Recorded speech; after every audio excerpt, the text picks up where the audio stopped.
Thank you. You must think I'm alright. No, you're the first one. No, that's great.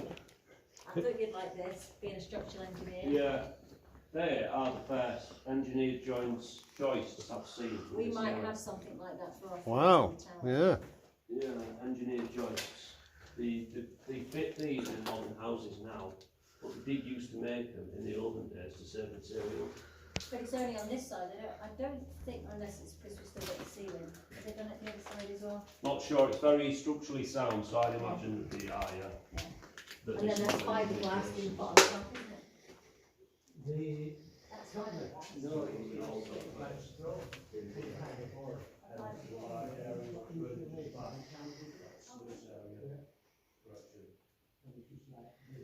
joists.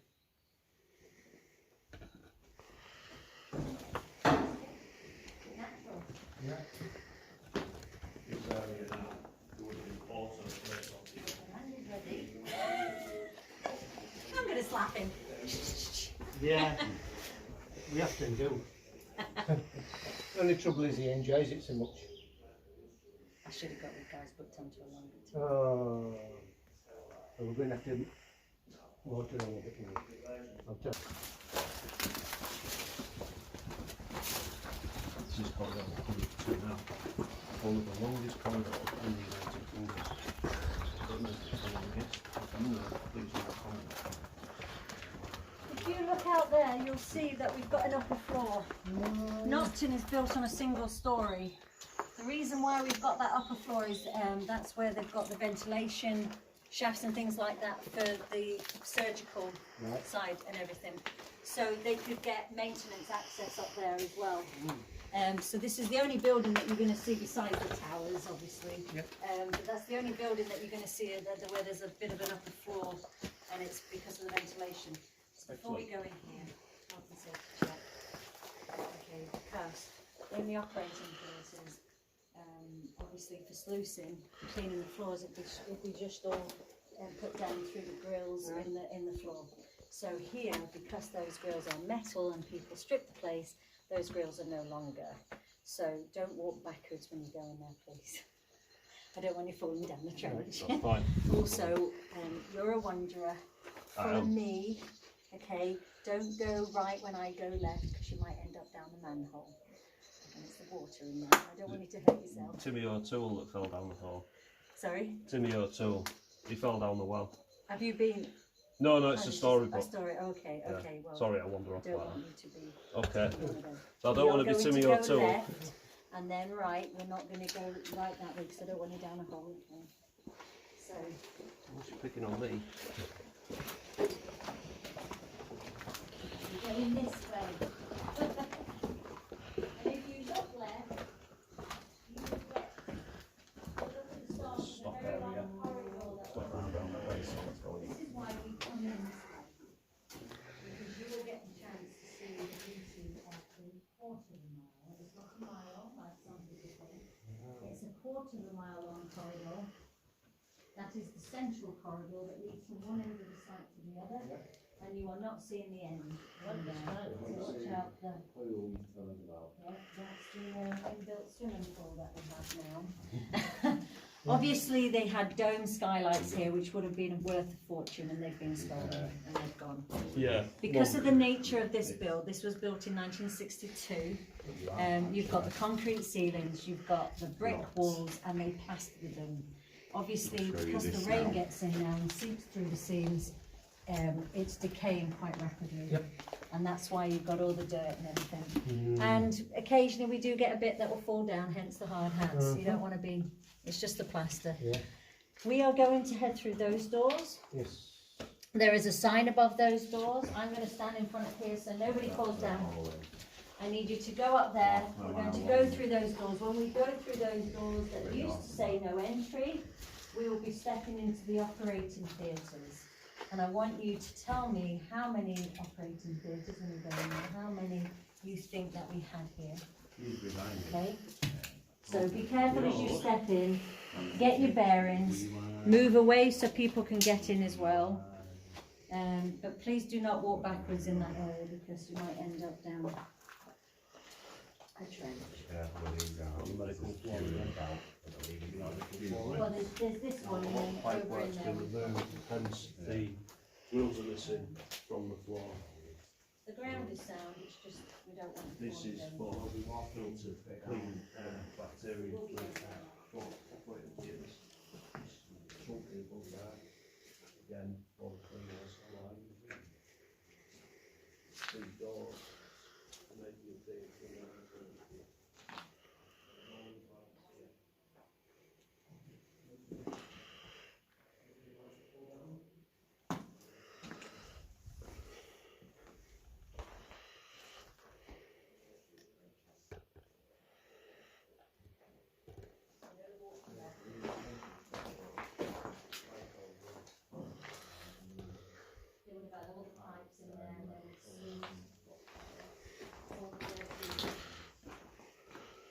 So how many operating theatres do you reckon?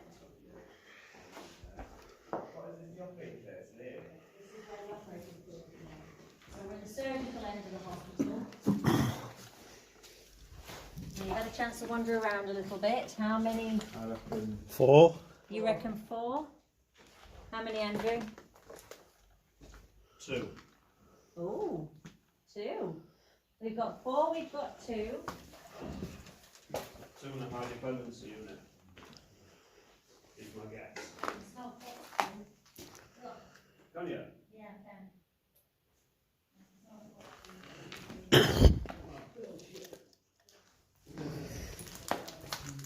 Ah, so here's the medical fridges. Glass front medical fridges. There weren't fridges as far as I'm aware, but I've been told by nurses that worked here that said they were to keep like the antiseptic creams and the instruments and things like that in there. There's cabinets, glass fronted cabinets. Why do you say 2? Why do I say 2? Yeah. Just from layouts of hospitals, you used to have there'd be lots of auxiliary rooms for one operating theatre. Well done, yeah. Really? There's 2. Yeah, Oh, there's 2. You God. were right. There are Yeah. 2, and not many people get that.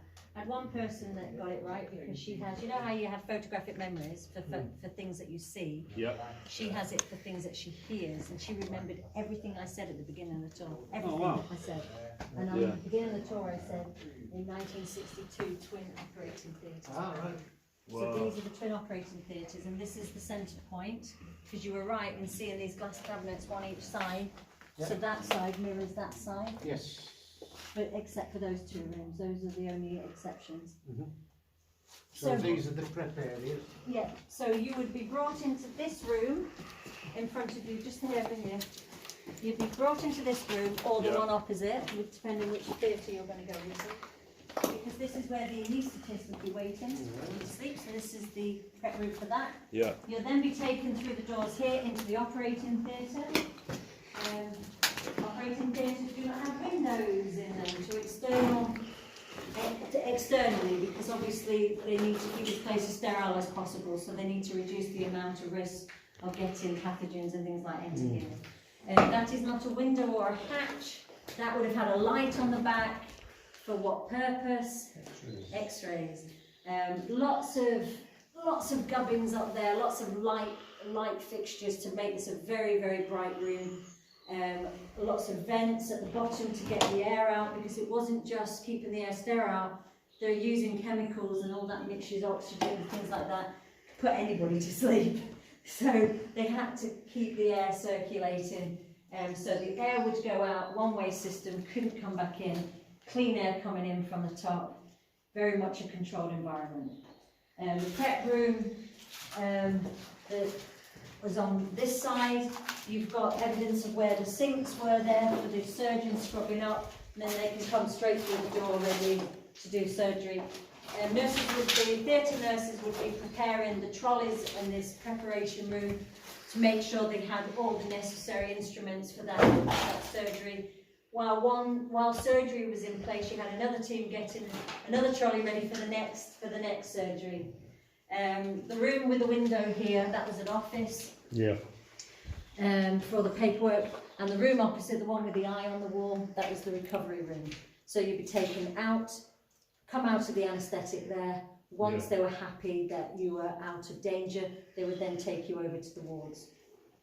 That's where you get your sterilizing stuff from, isn't it? Yeah, so through there, they would pass it all through back and forth, and that way they didn't have to run the risk of going on the outer one, where you're running the risk of infection and things like that. So it's straight through from the sterilisation. Like you see, there's the top. And what you see here is mirrored on that side. Yeah. So these are the twin operating theatres that have been here since 1952.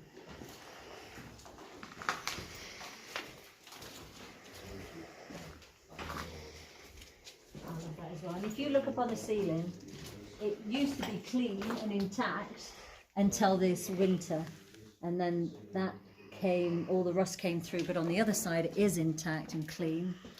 Both of these, for some reason, all these years had stayed untouched. Yeah. But that one over this last winter has got dirty, but this, if you look up on the ceiling on that side, it just looks like it's untouched. Oh yeah, the panel itself. Yeah. That's behind there is a light basically, and yeah. A photographer discovered that. Goes, Mary, look at this. One Wayne, he's really, he's good. He's been 3 times. I think it was his 2nd visit when he came and he noticed it, and we all got excited. Oh, there's switches here still. Yep. Did you see that? Yep. Supply fan switches and everything. Don't see many of that on this site because people just take everything. Right. And this, Right, fire hydrant. yeah, Fire extinguisher. right, yeah. Yeah.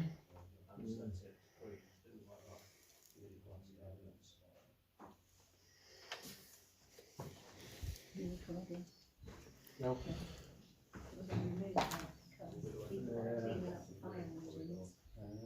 They're missing one thing, and that's that.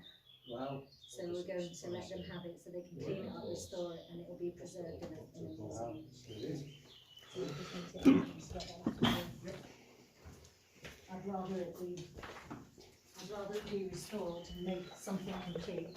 Yeah, definitely, yeah. Yeah, and the owners are fine with that. They don't mind if there's bits that people want from museums. Yeah, yeah, definitely. So we're just going to head up here. There's an interesting room up here which held a mystery for quite a while, and since I've been doing the tours, the mystery has been solved. Excellent. Which is great. I love it. So we've got the flat floors for medical trolleys. So we'll come forward.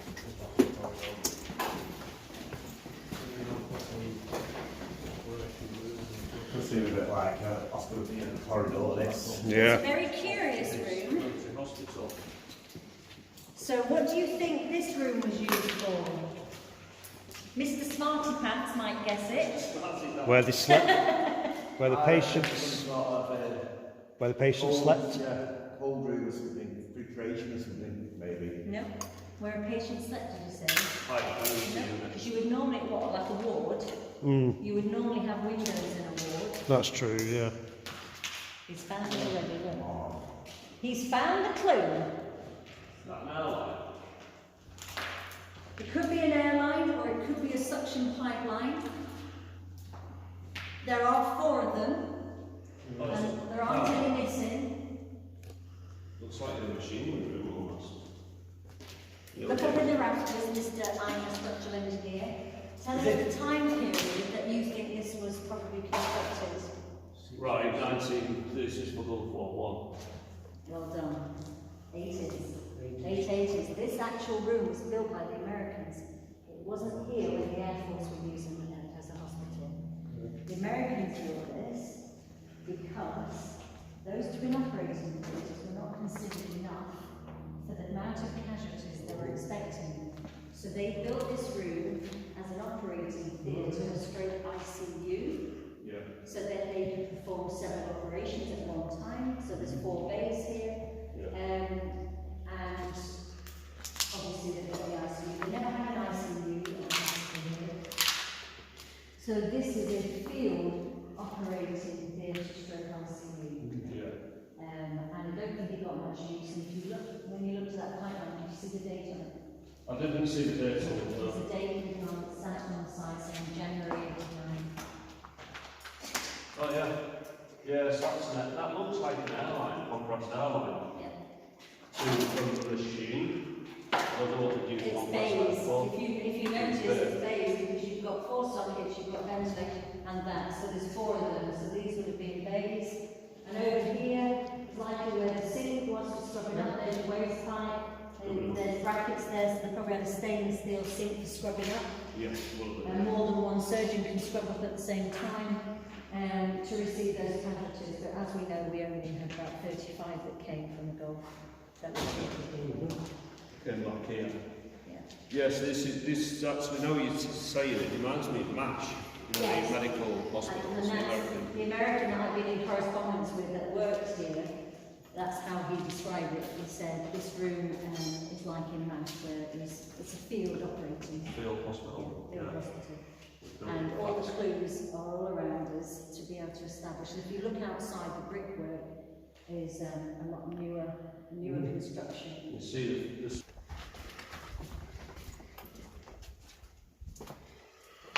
So all these rooms there, they would have come through these doors, put on the scrubs, you know, take off their shoes and put on the theatre shoes, etc. So all that would have served the theatre. Evidence of Americans again, because some of the stickers say large pants. Oh, And really? we're not talking about knick-knocks. No. In our family, knickers are for everything. So even the boys, we call them knick-knocks or knickers, even though they're pants. So this section of the corridor that we're going to start walking down was built at the same time period as this was built. Okay. So you can see that because we've got the breeze blocks as opposed to the solid brick. Yep. And also if you notice the windows, there are 2 large windows and 2 smaller ones, whereas The metal frames. the metal, and the metal frame windows on the old buildings, as we'll see, there are some down here, have got the 8 panels, 4 on each side. So a different time period that it was built, concrete ceiling again, a layer of brick on the outside for appearance. So we've still got several window frames still intact along here. And when you look out this window and the next one, you'll see we've got some original windows still intact. It's better from this window. And we've even got some untouched bits of panes of glass as well, look. Wow. So remember, it would have had the asbestos roof. You are looking at Ward 7 that side, Ward 9 on the other side of the corridor. You've got a closer look here at the windows. So that's the original windows that were installed all over the camp when the British came. There's another window frame over there. A few more little ones over there. Wow, you can feel the heat from there. Yeah, you can. Metal frame to the door. And that brings us, you've probably seen these images online. We can take a photograph. It brings us to where the main corridor to the hospital is. So this is the central corridor. This is the main corridor to the hospital. So the entrance to the hospital is right behind me at the far end. That is the entrance. And the majority of the wards to the hospital run off this main corridor. We do have another corridor that's parallel to this down at the bottom there. And we've got Ward 12 and Ward 14 and the physiotherapy department that's off that one. But like I said, the majority of the wards are off this corridor. So before we leave this little bit, there's quite a bit of history here. So originally when they built the hospital, they painted the internal walls straight onto the brick. So they just painted the brick and then they stuck their signs on. And then at some point they plastered over and then they did more.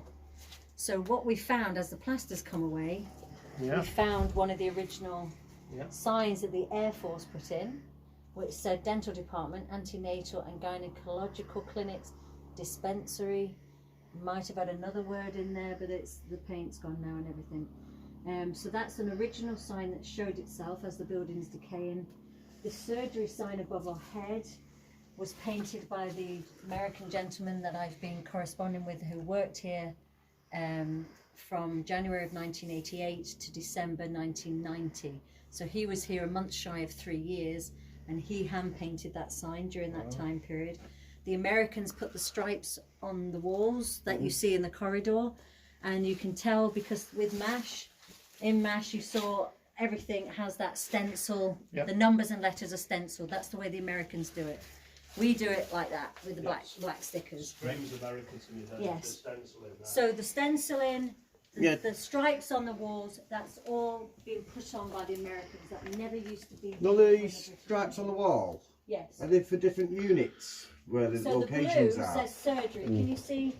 Oh yeah, it says it behind you, Yeah. So the blue is surgery on that side. The red on that side is for the X-ray department. So we know that Yeah, the surgery, dental. that blue corresponds with the blue surgery sign here. The red is X-ray. The X-ray department runs all the way, is at the bottom of the corridor to the right down there. And black is always wards. On this side, the yellow is dental department, pharmacy and laboratory, and then again wards again. So what we're going to do is we're going to go very fast, Yes. straight up to the top, and then we'll work our way down. Okay. Okay? Okay. Right then. Quick. Green part.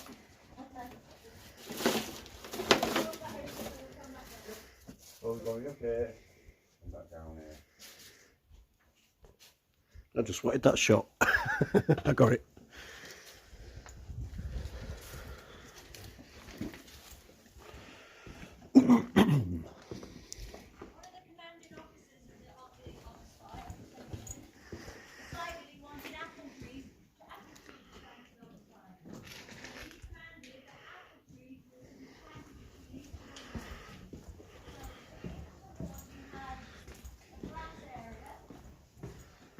This is massive, isn't it? Have to be a part 2, this will. Part 1 and 2.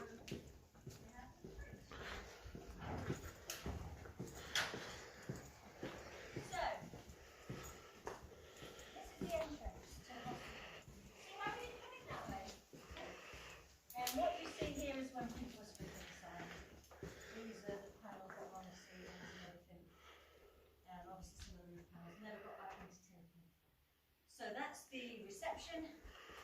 There was a wall in front here with a pigeonhole that you could talk to the receptionist behind. The side that you're going down there and the side to my left, the outpatients. So anything to do with outpatients, the clinic and assessment rooms were all down this end. The side that you're on, we call that Ward 2.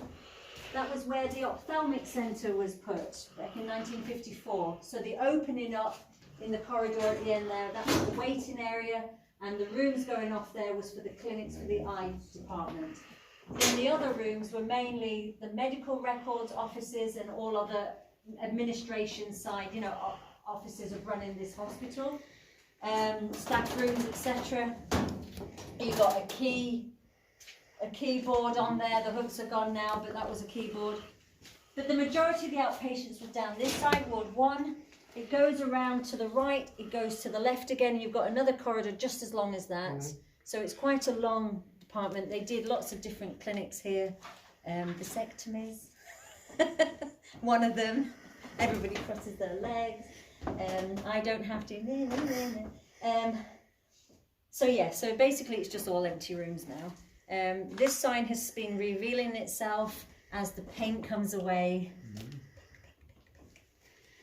So yes, that says X-ray, laboratory, physiotherapy, dispensary, antenatal clinic, and painted underneath over the word it was psychiatric. Oh yeah, you Okay, can just so make you it can out, just yeah. make that out as it's come away. So it has been revealing itself. So I wouldn't have noticed that if you didn't mention that. the sign is gone there though, so they have the same kind of sign on that side, but the water's got to that too much. So there's a lot of hidden things here. There is. And that's the interesting thing. It's very sad to see the place like this, but at the same time it is part of its history. And it's nice to be able to see some of the old history of it revealing itself after so many years as well. So what we're going to do is we're going to head down the corridor and we're going to have a look into Ward 3. Okay. Ward 3 during the 1960s was the male surgical ward. That might have changed, they may have switched them around as time went on, but I know in the 60s this one was the male surgical. You won't see many of them in years to come. Male medical. They're getting rid of them. So we're going into this one because ward 3, 4, 5 and 6 are identical in their layouts. As you come through those doors, you have entered the ward. So the first part of the ward is a corridor with rooms going up it. So each of these rooms had a purpose, obviously, and I'm going to tell you the purpose behind each of the rooms. So this was the ward kitchen. They had a main kitchen, cooking the main meals, but they had a ward kitchen for making the teas and coffees and toasts and breakfast and, you know, sandwiches, whatever. That could all be done here, and snacks. Opposite the kitchen, you've got a treatment room. So if you needed your stitches taken out, you'd be taken into the treatment room. Next to the treatment room, you've got the linen stores. So all the linen for the beds and etc. would be there, towels. Opposite the linen stores, you've got a room that the nurses would use to put the coats and bags, etc. and have a wicker chair there to sit on, to put the feet up for a few minutes, whatever. So that was the nurses' room. Next to the nurses' room, we've got the sleuth's room. So you would have had the sink there, the toilet around the corner for cleaning out there. One of the nurses these days, oh, I've got a degree, I don't want to do that. So that was the sleuth's room. Then you had 2 side wards. And that's one of the wards, and this is the other ward. One bed would be in a side ward, so one in one room, one in the other, and they had shared toilet and bathroom facilities. So the rooms going off over there is the shared bathroom and toilet facilities for these 2 rooms. Then you have the toilets, so there were just 3 toilets there with some sinks around the corner. And then you had 2 bathrooms, literally, a bathroom, no showers. So that's your bathroom 1 and 2. And then the last room is the sister's office. So you know it's a sister's office because when you go in there and look on the wall facing that way, you'll see a little window. So she could keep an eye out from her desk at the actual dormitory part of the ward. You'll notice you have a big notice board up there, and there's also cupboards on the wall there with another cupboard inside a cupboard that they would keep the controlled drugs under lock and key. That was all in the sister's office. Then these here, you would have had rubber doors that you would push open straight into the ward itself. This is known as a Nightingale Ward because it's a dormitory style ward where the beds are lined up one side and the other. One of these panels, this is why we're coming this one because that panel's intact. So there is a panel that's associated with each bed, just one of those per bed. We count 9 down one side, 9 down the other. That means there's 18 beds in this section. 2 beds for the side wards makes 20 beds to a ward. You've got a larger section here, because that's where the nurses' station would be, and obviously another section over here where they would keep trolleys, etc., whatever.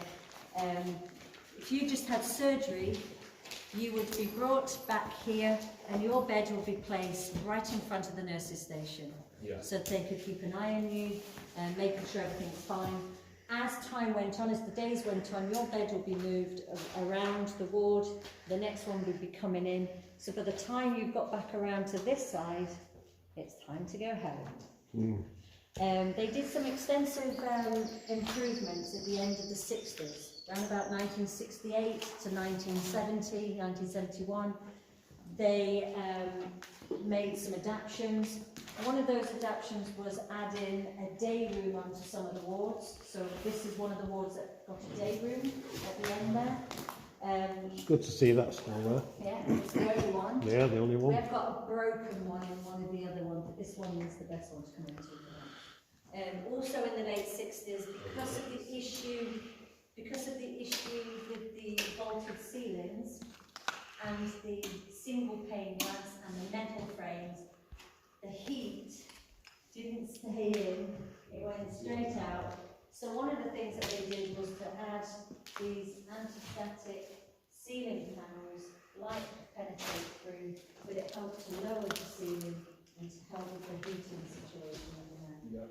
Anti-static to avoid gathering dust, because obviously hygiene reasons. The reason why they're on the floor now is because obviously they're on a metal frame. It was the metal frame they're after. They did the same in the corridor part of the ward. Every single day, Monday to Saturday, they moved the beds from that side, cleaned the floor, put it back, moved the bed from that side, cleaned the floor, put it back, and then they cleaned down the middle. So the floor got cleaned 6 days a week, and they rested on the Sunday. They had a dining table down the middle. You could eat in the bed if you weren't well. You were encouraged to move as soon as possible and to get up and sit at the table to eat. They had a matron that inspected the wards every day. A nurse would be chosen from this ward, for instance. She would then show the matron. She would have to know the names of her patients, why they were here, treatment they were getting. All the nurses were expected to know all that, and they were being tested on a daily basis from the matron. If the matron came in, you sat to attention as a patient, and you were expected to be dressed if you could be and sat in the chair next to your bed. And if you're a civilian being treated here, you were treated like an officer, and you were given the rank of officer, whatever, if you're civilian, but you were still expected to sit to attention, etc. So she ran a tight ship. But the place was kept very clean, and I've been told that they really got good treatment here at the hospital. It's like a private hospital, isn't it? But by the government. Have I missed anything? I don't think so. Got there in the end. When did the hospital close again? March 31st, 1983. And then the Americans took over the following year. And then there were some adaptations when the Americans were here. So they were the last ones They built to the use it. hospital themselves extra. What, the Americans? Yeah. They, originally in the Second World War, they built the hospital at the other end.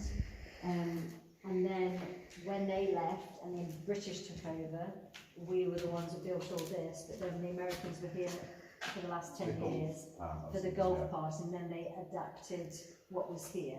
And it closed in... And then it closed, we think 94, that kind of time, 1994 time. The babies that maybe were underweight or whatever would be on that side, but all the healthy babies would be on this side, and the mothers would sleep in the Nightingale Ward in here. And the windows are double glazed. Double thickness. So viewing windows, because you weren't allowed in there, the nurses would bring, the nurses would bring the baby to the mother in here to feed every 4 hours. So if you're screaming after 3 hours, tough. You had to wait 4 hours before they would bring you to your mother to be fed. That's how it was back then. Now babies stay with their mothers in the same room and you feed on demand. That's what I did with all mine, fed on demand. So this is where the mothers would have gone. Again, they had the same system. They would first be brought into here. On the first day after delivery, you could sit in bed and eat. On the second day after delivery, you'd sit in the chair next to your bed and eat. And on the third day and subsequent days after delivery, you'd be sat at the dining table with all the other mothers. So they gave you time, but they soon wanted you kind of moving and getting going and all that kind of stuff. So this was the maternity ward. Added in 1957.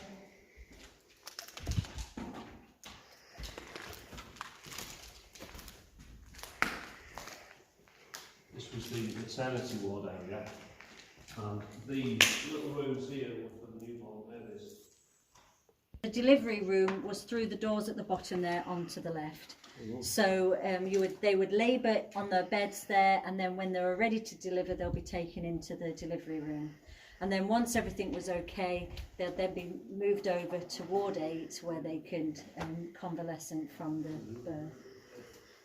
Cool, hey? Yeah. So it's through there that I'm going to be showing this later. And winter has messed up my carpet. The tiles have, these tiles have asbestos in them as well. Yeah. And so I was told by the asbestos guys to put the carpet down there.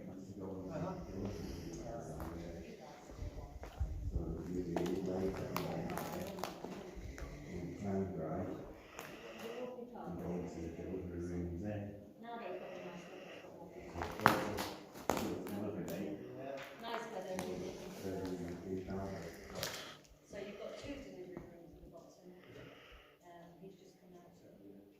666, 6 windows. Not a lot of people will get that. Well, they will now, as I've just mentioned it. 1, 2, 3, 4, 5, 6, 666. 6 windows. Oh, that's me done, I think. They used to have wheelchair races at night time. So if they didn't slam on their brakes, there's the X-ray department. Yeah. They're going to the right area. They were heading to the right area. Yeah. Broke a leg. No, the maternity ward there. Sorry, yeah. What's the thing at the bottom? Was it like a... That delivery room was set aside for the foreign ladies, as I've been told. That's how they told me. That, my dear, was where the foreign ladies gave birth. It's a squatting area. So people of different cultures will squat to give birth. So that's actually quite unique. That's very forward thinking, in my opinion. They actually had a delivery room there for the foreign ladies that squatted. Brilliant. It looks like a hole, but it's a non-slippery, and the hole there was to then wash away everything. Makes sense. Yeah, and they would squat, and the other Basically, not delivery on room. a table, lay on the floor. Yeah, just squat. The squat's great, gravity. And the other delivery room, the one on your left, where it had that angled door in the corner, that was the main that was the delivery room for everybody else, the British. On the beds. So what we've got here is a dark room at the back where they developed the X-rays. This was where they stored all the chemicals and the X-rays and everything. So this is all to do with the development of the X-rays. The 2 dark rooms over there was X-ray rooms. For, you know, when they put that dye inside your body, the barium stuff, for those type of X-rays. This is an X-ray room this side too. They have blackout blinds, but this is more for your chest X-rays and everything. So they had a couple of changing rooms over there and a toilet for the nasty X-rays. And there's a couple of changing rooms over here. You would go down the corridor, enter through the door the other side, lock the door. You've got curtains this side. So you get in your gown, wait to be called through. The radiologist would be in there, and the X-rays were done here. Then they would pass the X-rays through the metal box there, straight into the dark room. So that's a metal box there. Yeah, the X-ray department. They had mobile X-rays that were stored down at the end there. The old entrance where you used to come in that way, but they blocked it up. So they used to store the mobile X-rays, and if they got a phone to say we want an X-ray done on the ward, and say it was at the far end of that slope, they were really heavy to push, and so they used to get in the call going on the track, we're going to take a mobile X-ray over to the, and we had to push it up hill to get to the wards. So we're literally going to step out just to have a look out here and then come back in.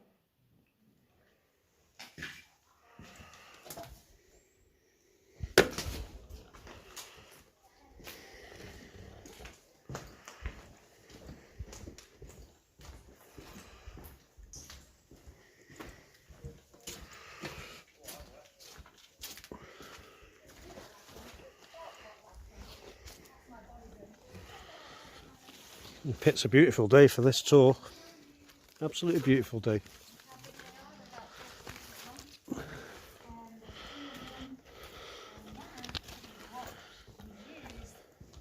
the fuel to heat this place. Wow. This is one of the boiler rooms. Maybe on the other side, and then you've got the one with the thin tower. And then you've got the cricket ground. Is that the fire station now, that way? And that's the fire tower. The fire station was the other one, wasn't it? So there's all asbestos in there, but after they did the clearing rooms now.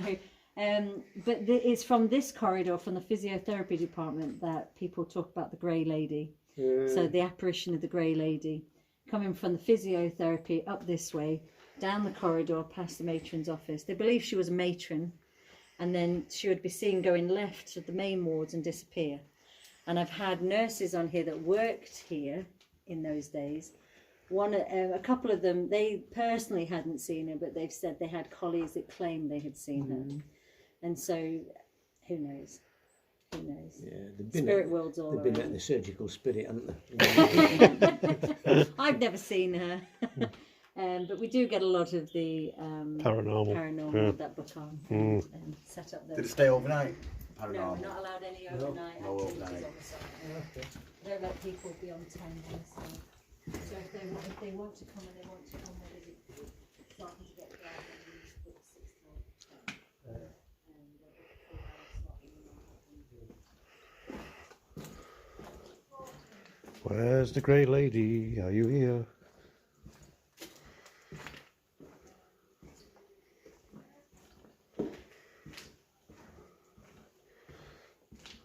Psychiatric units.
The walkways with concrete things. So this used to be from this section all the way down. Used to be the open walkway, the open sided walkways. You've got the asbestos ceiling. So this was that.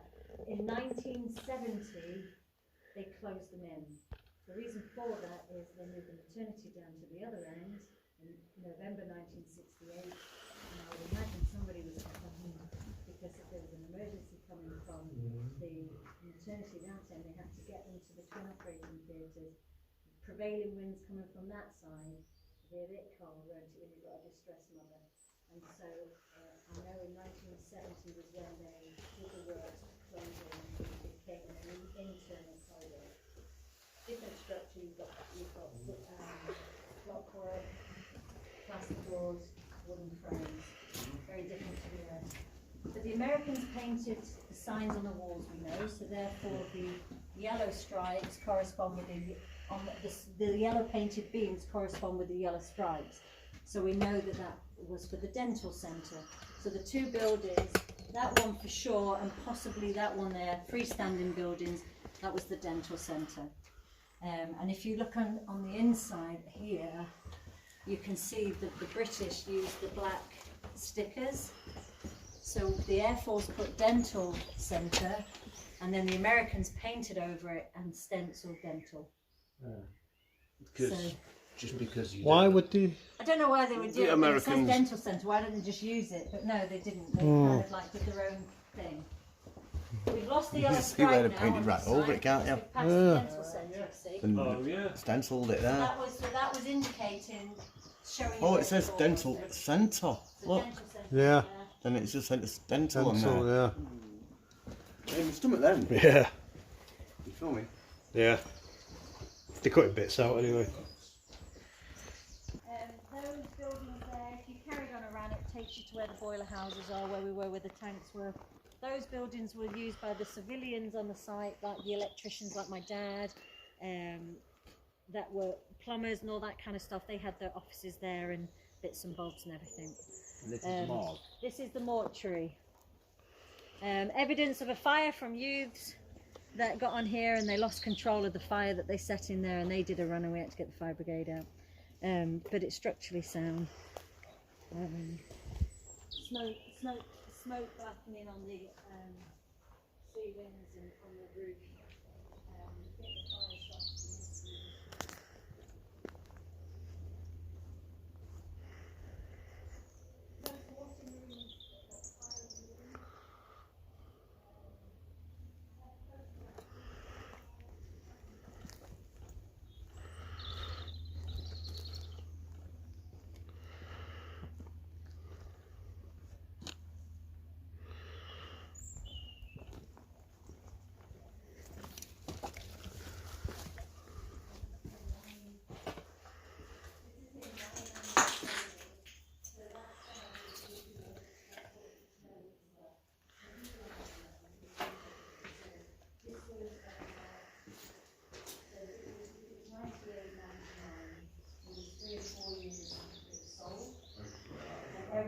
still intact. So that's a cupboard, but this is what's left of the slab. And this is where one of the feet, and another one there. So it's sat in this position. It's since got smashed up. You've got drainage there, fly screens, but you can see how intact it is. That's how it used to look in here. The tiles are slowly falling off the walls. I've seen them fully tiled, so that's just gradually just coming off the walls. It's setting in and the vandalism taking over. Yeah. But everything, see, they left things like that here. It was all here.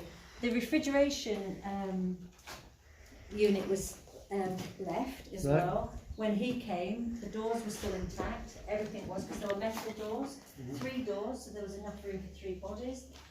And even the stainless steel trays that slid out for the bodies to go on in there and everything. What's left of it is just around the corner.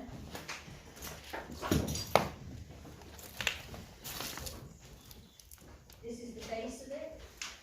Oh yeah. This is part of it as well, so they've stripped it of any metals, and when they had the fire, some of that got damaged. That's the right kind of width for the bodies to go in. Yeah. Now you notice that big window as you came in. Yes. That's a viewing window, an observation window. On this side you'll see there's a curtain round. So they would close the curtains. If somebody came to visit somebody who had passed away and they wanted to have a look, they would sit in the chapel of rest over there and wait for them to prepare the body. That would be put on a table in front of the observation window. Then they would open the curtains and they would be able to view them from the other side. They wouldn't go in here to view them. There would be the other side to view them. And obviously, once they'd finished any post-mortems and they're ready, the body could be taken by the funeral directors then, whatever. You didn't get many people that died at this hospital. It must be lovely. They were good, but it was also, they didn't really treat geriatrics. It wasn't it was a working military hospital. Your geriatrics weren't working, were they? Nope. So the nurses that were trained here got the they went down to Florida to be trained for that part of nursing. But yeah, I mean, obviously people like hospitals. I've been told that they didn't really, it wasn't a common occurrence when somebody died. And obviously if they did, they needed to find out why they died. Expected numbers only having a push for 3, he says. Backs all that up as well. I mean, it's not a big mortuary, it's functional. So just having facilities for people just indicates that people get treated everywhere. It does look really good. I was just going to say that then, yeah. So the bits that are hanging down in the middle, I just need to do something about. For my people's heads. Right. Dynamic risk setting as we go along. Yes. 2 red beams, that means there's a door between there. So this is the door to the laboratories, the Pathology Labs. So when they took the blood samples, they'll be done here and they'll get the results back within 2 hours. Unfortunately, we're now reaching the side of the site where we're getting further away from the village, and therefore the people that came on the site to strip it began to start to take the roofs at this end. So the older parts of the buildings have been quite badly damaged because of that. The Pathology Labs, unfortunately, really it's just the shells that are there now. And you'll see when you look at the door just on the left, you'll see the effects that not having a roof on does to a building. But before that we've got, can you see what it says? It used to say dispensary. Okay, and Okay, and the Americans painted over it and put pharmacy. So we called it a dispensary. Building 82 was the medical stores. This is the back end of the medical stores where they have the dispensary. So it's a tiled room, and they had a dispensing window, and you got to that through going through the walkway. But obviously there's a collapsed walkway, so it's all asbestos on the floor going on. This is the result of taking the roofs of the Pathology Labs. You can just see the way the building is now. just a shell now to it. What they did is they took the top. So they obviously started to take it, but didn't get it all out. So they took the top off, which reveals the insulation, and the insulation is stuck to the metal on the underside. So they weren't interested in that because they wanted something easy they can take to the scrapyard. Steel sheets. Yeah, so it's the sheets on the top that they wanted. 10p each scrap. Well, we had a prosecution. Good. A lad borrowed his dad's car. His dad didn't see. We're just going to step out here and watch your head because it's a broken door, not a door or anything. So a lad decided he was going to borrow his dad's car and with a friend come over here. They parked up on the bridleway, cut a hole in the fence to come in and thought they'll earn some money by taking some metal sheets and fold it all up and put it in the dad's car. Fortunately, the police saw them. So they were arrested. They got a 12-month suspended sentence.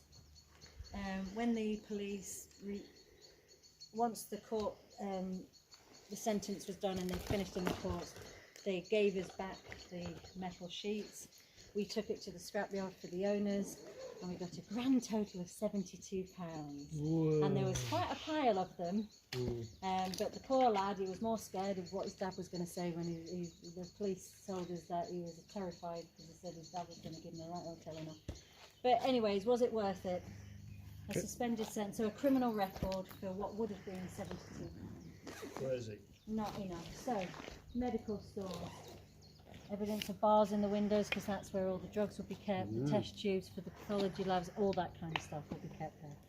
But what we've now got is, you are now looking at the original wards, the original hospital built in 1944.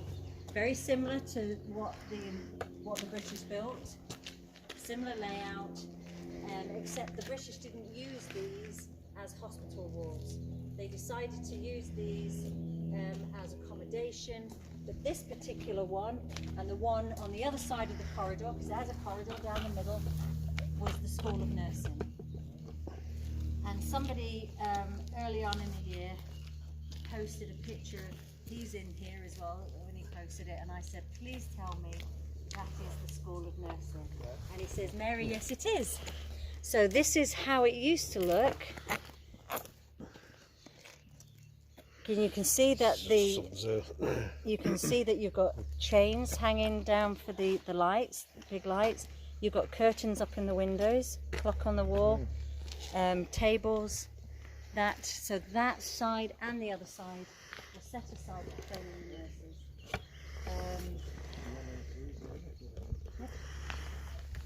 So there are 4 blocks. This side of that corridor, there are 4 blocks this side. On the other side of the corridor over there, another 4 blocks corresponding. So you have the 2 blocks for the School of Nursing, and that block, and the one opposite was the transit block. Right. Temporary accommodation. Yeah. So this was the military hospital we had furthest north. So anybody stationed north of Lincolnshire would come to Nocton for their medical needs. So there was temporary accommodation if they couldn't do it all in one day.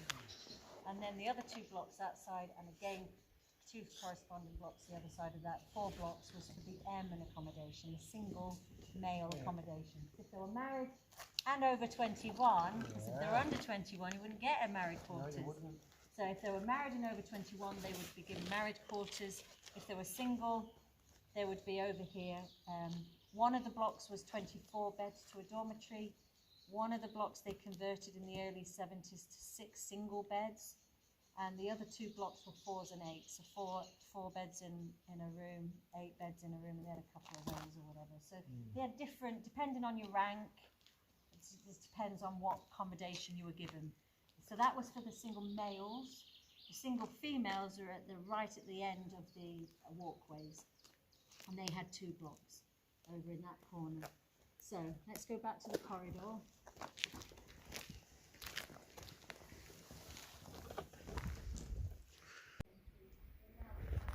This was children's disco in here. I believe the Americans did all this artwork. Yeah, that's where the aero turret used to be. It got nicked. Like everything on this side. This in the 1970s, I know they used this, and for the cleaners that worked on the site, civilians, that was where the staff room was, and the offices were for the cleaners. They used that there. This one, the only purpose that I know of this one, during the time of the Air Force, was in 1981. So this was a children's disco from the 1980s when the US Air Force kitted it out for that little coats area. So someone's wrote AC/DC on the wall. Good band. Disco feet. So right. Good time in here for the children. Because why there's an info place like this, they usually use large people to children. Got to keep everybody entertained.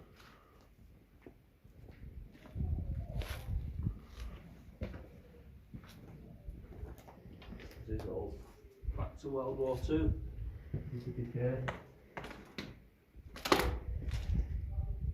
Proper old Nissan hut. They're quite like pictures with a wooden path. All paint flaking into the decay.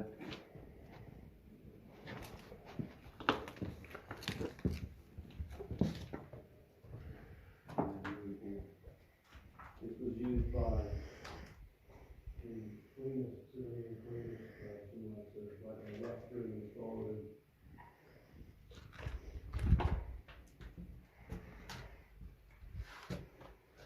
I believe that would have been a water tank or something, little water heater. Hmm. Because you wouldn't have had an electric thing there, would you? No, I think that would have been a water heater because there's pipes there for it. Yeah.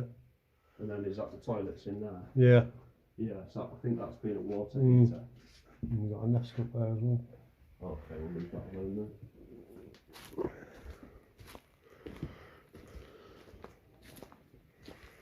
Into one of the missing huts.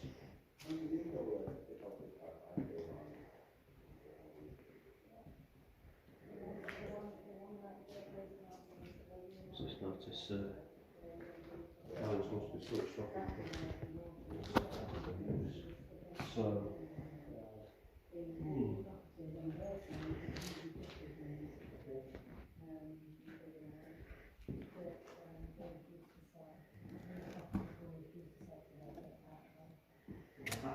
Mm. And I've said to them, and recently they've the contacted doorway me been saying bricked up. Yeah. 20 years, yet they've cut the fence.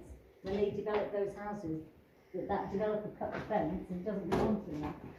They've got a cheek actually saying something. Really?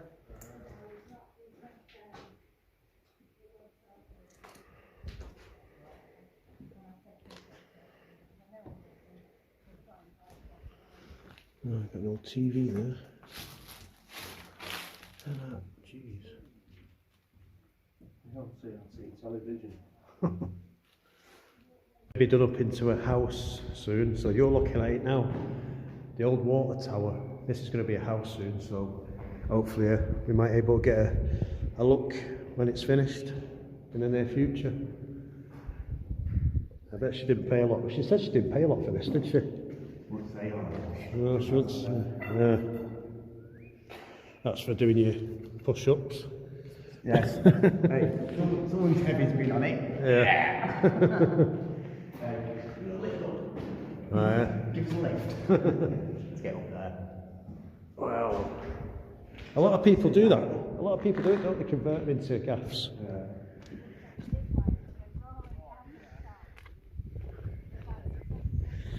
Yeah, so if you want to see the progress of this, if you're on Facebook, check Facebook out. It's called The Tower. So you'll see all the plans, how it's going to look in the near future.